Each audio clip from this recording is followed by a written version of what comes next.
Hi, everybody. It's Lisa here. Super happy to be hanging out with you guys today and just drop in and connect with you a little bit.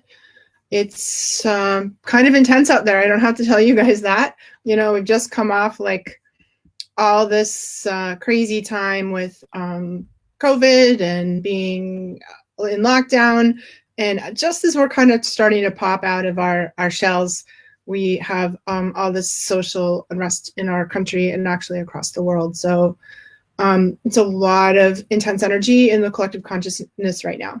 So what is the collective consciousness? It's like the group mind. It's the um, hive consciousness, if you will, of human consciousness. And there's a certain energy to it that is very powerful. And sensitives and psychics are really easily able to tune into that. So, and empaths are going to really get the emotional kickback of that. So we may catch the feelings of what's going on in the collective consciousness right now.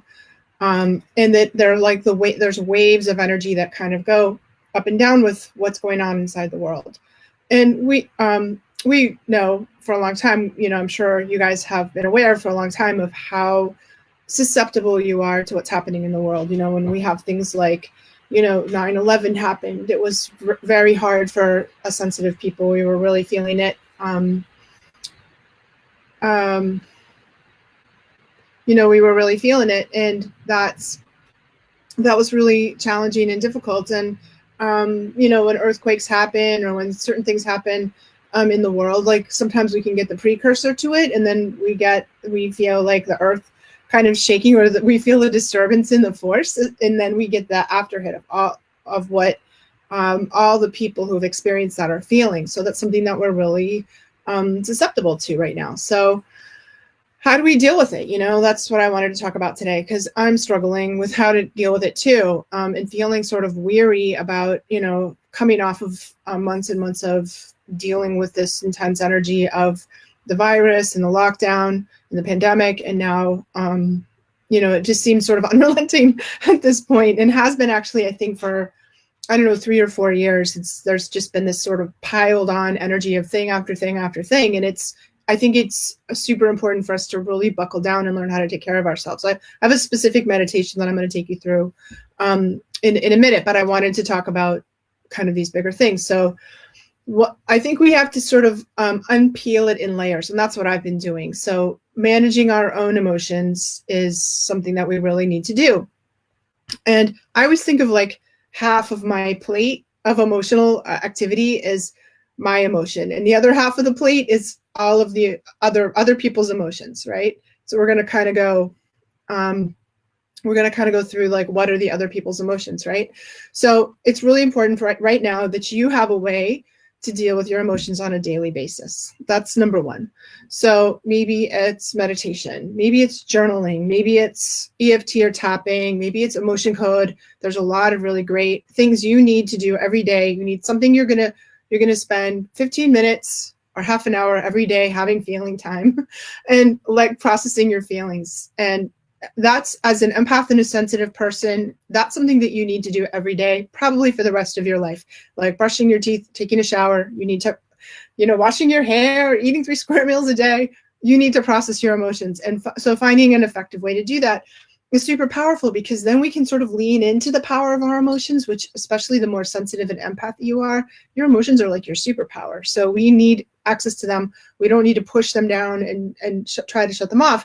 We actually need to be in contact with them. So what can you do to really help you find something? And then we have a daily practice, and maybe then we need to check in sort of regularly with a therapist or a healer or your Reiki person, whoever is working on you, where you're going to work on handling the stuff that you're not dealing with during, on the regular basis. So we have to deal with our own feelings. Then let's talk about the other layers of things that are around us, where there's our immediate circle. So the people that are in your life every day, maybe it's your family, and maybe you've been in lockdown for months with them, right? So not only are you dealing with that, but you're dealing with the people that you occupy your space, your house with. And then there's sort of rings that extend out from there. There's your extended family, your friend groups, your social groups, your neighborhood, your religious or spiritual community, your town, your state, your country, the world. It's sort of like these rings that go out like that. And our online communities too we can get kind of hooked, and each of these communities can like hook our attention, or we can sort of plug into the energetic content of what's going on inside of those groups. So clearly, if you're an empath and you're living with your immediate family, you're plugged in to the emotions of those people that you're occupying, or housemates, or whoever is occupying your physical space. If you are working in an office building and not at home anymore, or working with other people, you're plugged into those people's emotions. And also the group mind of the place that you're working, like the hive mind of your office building, or the corporation that you're working for, or the hospital that you work in, you're also maybe plugged into that community. And as those rings get out, and we still have connections, cords, attachments. They're really like cords that connect us to those particular groups. And the more emotional investment we have, the more we care about those groups, the more contact we have with those communities, the more intense the energetic connection, the emotional connection we have with them. And then of course, when you watch the news, or you listen to what your news feed, or watch your news, whatever you're doing, however you're consuming news, we're hooking into like we're putting like a little energetic hooks. That's how we often get plugged into the hive mind. Even I have to tell you that the energy is so intense right now that even if you spent your whole life never watching the news, you're going to feel it. Like, I don't watch that much news. I'll like look at the headlines. I'm like, wow, and even if I don't do that, I feel like I'm getting these waves of energy from the collective consciousness, right?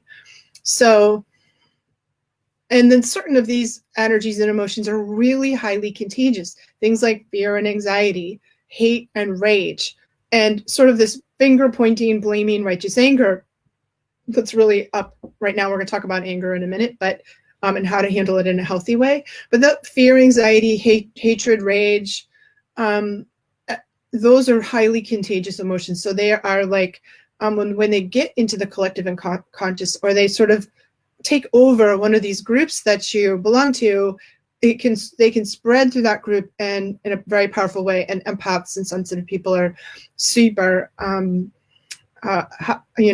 influenced by that. We can really kind of go down under that, or get incredibly impacted by the group mind of a group that's really holding a lot of that energy. So I wanted to talk a little bit about anger, sort of the proper and improper uses of anger. There's a lot of anger out right now, and there should be, but let's discuss the proper use and the proper way that can be in relationship with our anger. So anger is a really normal, healthy emotion. We need to feel angry, especially spiritual people. There's kind of this idea that spiritual people shouldn't feel angry, and that's just really that's not true. So anger is an energy that will come up for us, that will give us actually the energy we need to set a boundary, or when things aren't fair. So we feel angry when somebody crosses our boundary, or when we're confronted with things that aren't fair. And anger is meant to, in a sort of pure form, provide us with the energy that it takes to address, to set a boundary, and to create change in the world, right? It moves us into action so we can take a stand for something. It's a really great emotion. There's nothing wrong with it. And it's meant to be the energy that we use to empower ourselves and other people with. But we learn really bad habits about how to express anger. And so you can look back at your family of origin and look at how your parents handled anger, and chances, because we learn it through modeling, and chances are they weren't very good role models about how to handle anger. Maybe they were passive aggressive. Maybe they were ragers. Maybe they never got angry and just suppressed it all. Maybe they had like suppress, explode kind of energy with their anger. However it is, probably wasn't great. And you can look at your family and see like where you got it. And there's really, what we want to do is learn healthy ways of expressing anger. And there's really two important rules about that. First rule is we don't target ourselves with our anger. And oftentimes that's what we do, the people in this group, because we're really sensitive healer types. And a lot of us don't have like an aggressive bone in our bodies. So we're not going to be fighting and causing trouble with other people, maybe we might. There's some of us probably in here that will do that, but sometimes we target ourselves. And when we do that, what happens is it creates depression, shame, which is sort of hatred and rejection of the self, and then self-destructive behaviors. Or we target other people, and that's like bad for your karma. We don't want to target other people, especially now, because when we target other people, we are just like throwing what's like oil on the fire that's already burning, and it doesn't mean you can't feel angry or that you can't do something about what's going on in the world right now. You can, should, but wild, your own wild and controlled anger is not going to be productive in this moment. So when we don't target others, that means we don't yell, we don't call names, we don't abuse other people, denigrate other people. It's never okay to do that, even on social media, people, okay? And I just want to bless you guys from the bottom of my heart for being a safe space in the Facebook world, in the social media world right now, where it's like every other group I belong to, it seems like that's happening. And I'm in deep appreciation right now for you all where it's not happening here. So what we need to do is find a healthy way to move anger out of our body. It's really important that we express it, and it's really important that the energy comes out of our body, because if we leave it stuck in the body, it creates a lot of health problems, gets all kinked up in there. It's like not good, right? And so there's a lot of different ways to express anger, and y'all can find ways that are good for you. If you're an artistic type, maybe it's through artwork, music, right? Or drawing, writing, poetry, music. That's a fantastic way to express, right? I prefer like a physical expression of anger because I've been an athlete my whole life. So I want to like move it out of my body that way. I like kickboxing. I was a martial artist, right? So I like hitting things, kickboxing, punching things. I like a boxing workout. So I like to hit and punch things. But maybe, if we look at kids, we can see what children do. They kind of clench up their fists and they stamp their feet and they go, no, no, no, no, no, no, no, right? And that's the other way. Through the voice is a really good way. That might be screaming in your car, writing, whatever, like using your voice to express it, journaling, whatever, however you're doing it that way. And maybe it's through the fists. The fists are really good. So it might be like punching a pillow, twisting a towel, pulling weeds out of the garden, however you want to do that. And we need to do this on a regular basis, especially if it's built up inside of us over many years. So if you haven't done regular anger work in the past, it might be something that's good to do right now. And whatever we're doing, it's super important to use our voice. And so we connect the, whatever we're doing to release anger with the voice. And basically, you're going to say some version of no. No, no, no, no, no, no, no, no.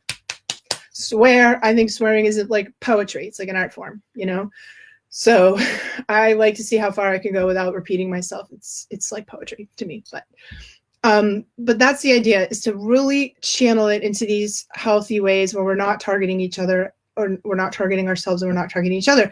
That means, we need to use I statements. It's really best when you're really charged. You go somewhere by yourself. Even if you like hit a tennis racket on your bed, or you lie in your bed and you go rah, like little kids do. Once the anger charge is over, then you may need to deal with another person. You may need to set a boundary or say no, or whatever you're doing with the people around you. It's much better to not try to do that when that charge of the anger is really present for you. Okay.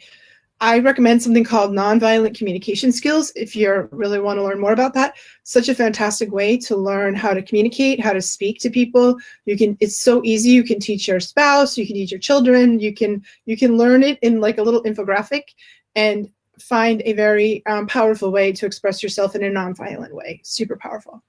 So let's deal with our own anger. This is the point that I'm coming to, right?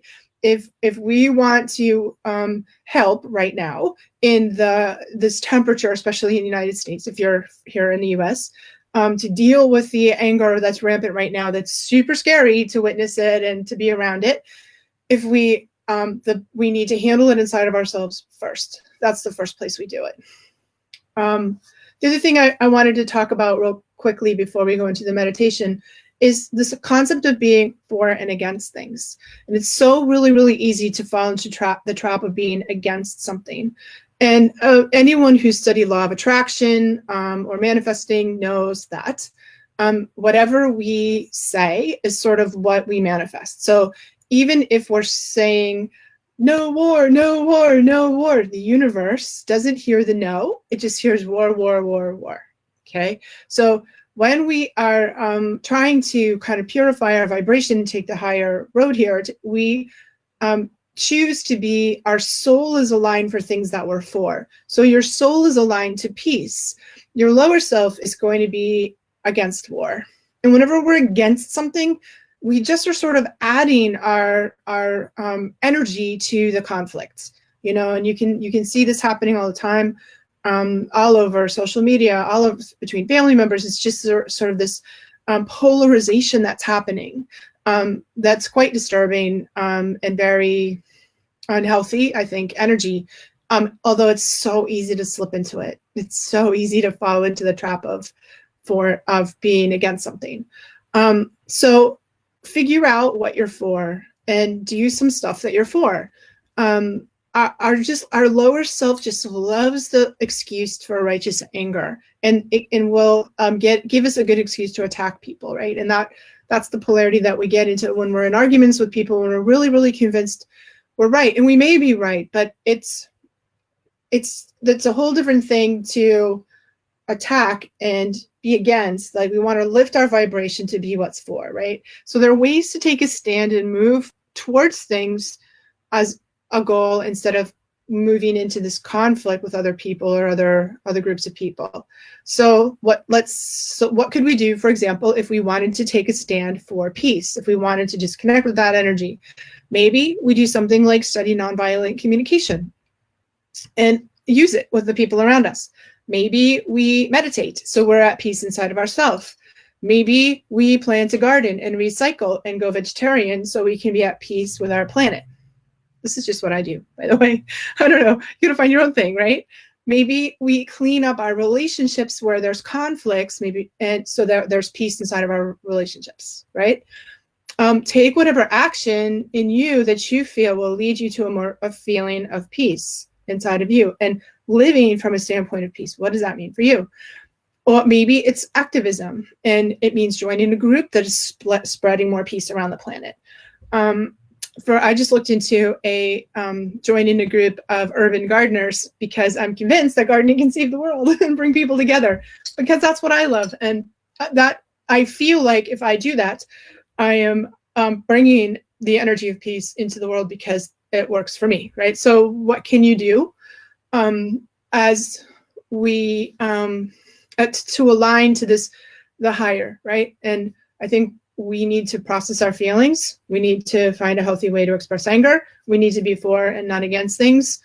And we need to really take a stand inside of our own selves, live in that for something on a multiple levels. Okay, that was my little preachy part. Now let's do a little meditation, because I want to teach you how to disconnect the hooks and the cords from these different groups that we belong to, and bring them back into yourself. This is what I had to do. I had to do it every night this week. And because I couldn't sleep. I lay down to sleep, and I just felt like I was awash in this sea of intense energy that wasn't mine. It was super difficult. This rage, this fear, it was wow. So anyway, so this is what I did to sleep, and I want to teach you guys, so maybe it will help you. All right, let's just start with a little grounding. So if you can, get your feet on the floor, and your back a little bit upright. And start with a nice deep breath. So take a nice deep inhale breath into your heart, into your belly. And on the exhale, you're going to breathe energy down your legs and out the bottoms of your feet. And then do that again, nice deep breath.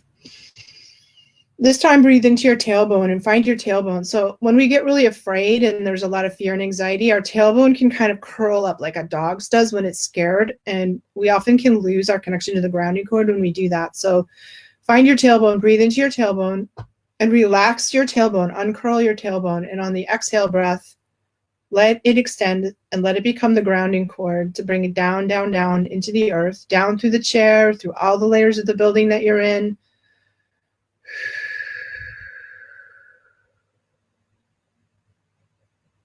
Good. Make the grounding cord really, really wide, like the size of a trash can.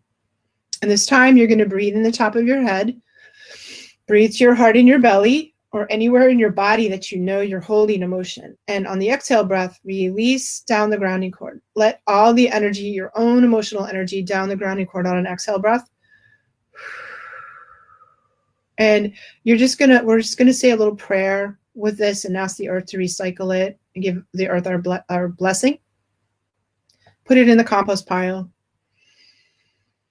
And one really deep breath now, breathe it through your whole body. And on that exhale, release any energy you're holding on to that belongs to other people. Let it go. And pass for sponges. And this is where we squeeze the sponge. And one more breath like that. Breathing into your whole body, filling your whole body. And on the exhale, release down the grounding cord. And now take a moment, find the outside edge of your energy field and your personal bubble, and check your bubble. The more sensitive you are, the more spongy this part of your energy field is. And we want to have like a nice, discrete, individual, solid boundary. Maybe it's a rubber ball. Maybe I'm sort of favoring the tinted bulletproof windows right now, like the kind you get in an armored car. And I'm just going to program this outside edge of my energy field. I'm going to ask it to allow in energy that's supportive for me, and non-supportive energy is going to stay on the other side.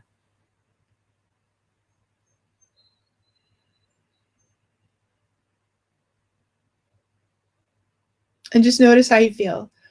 Notice if you feel any better. This is a basic grounding meditation.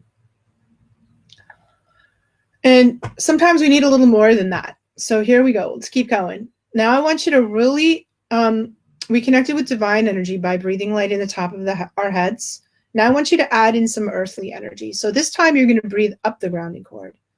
Just imagine that goes all the way down to the center of the planet, where there's this warm liquid energy. It's called the light of the earth. And we're going to breathe that energy up through the grounding cord, just like we're sucking through a straw. And it's very nurturing, loving. It's sort of like the earth's like our mother. So it has kind of like a mothery energy. The best mother, the best nurturing mother you ever had. That's the energy that's coming up. And you're going to use that inhale breath to fill you up. Fill up your legs, fill up your heart, fill up your belly, fill up your head, and then kind of let it go out the top of your head on an exhale. We really need these two sources of energy, this divine energy coming in the top of the head and this earthly energy coming up from our feet. So I want you to breathe. I want you to mix them up inside of you. So right now you're going to breathe into your solar plexus, and you're going to pull on both of those energies. So pulling from the top and the bottom. Breathe into your solar or into your heart, and let yourself begin to fill with this two streams of energy, replenishing all of your lost energy. These are the two energy sources we can always tap into. And see if you feel any different or notice any difference doing that.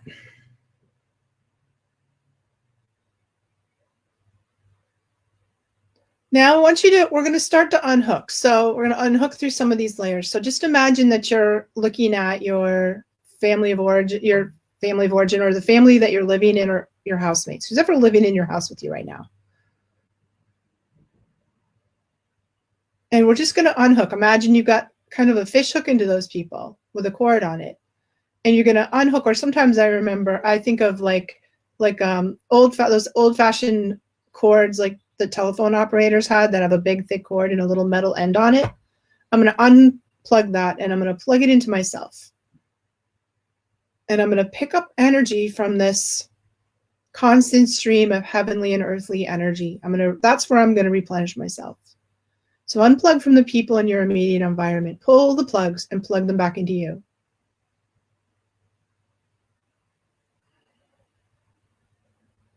And now go out one more level. Find your extended family, unplug from them, pull the plugs, and you can leave the light cords. Light cords are like cords of love. and they're fine. They don't have to move. But these cords are like where you're plugging in and feeling their feelings. We don't really want to do that. So unplug from that, plug those cords back into you. And now do your friend groups, other social circles, your friends, your inner circles, like all of the friend groups you belong to. Unplug, and you'll notice if you've got a cord, because that person will pop right into your mind. We send them love. We keep the light cord, which goes heart to heart. We just pull this other plug that's not so healthy out and plug it back into us. And just see what the next ring is. Maybe it's your neighborhood. Unplug those ones and move them back into you. Maybe it's your religious or spiritual communities. Unplug them, put them back into you. And with each inhale breath, you're pulling top and bottom. You're pulling energy from these divine sources, these two divine sources, to fill yourself. And then any more plugs you have out, maybe it's social media groups, maybe it's the collective consciousness. We're going to do one last one where we really unplug from the news, unplug from the hive mind. Plug everything back into you. And really breathe in the top and the bottom. Breathe this divine energy in the top of your head and this earth energy up. So you're totally full. You're totally full.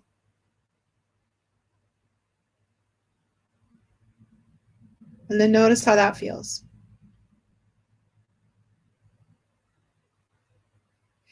Now take one more breath and breathe any extra energy you have down the grounding cord back to the earth. We're going to feed the Mother Earth a little more of this energy. Any extra energy you have, you give back to her. Just begin to come back into the room.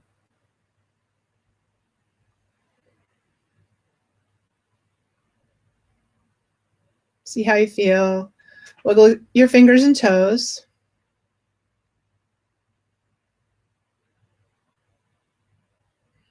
When you feel ready, open your eyes.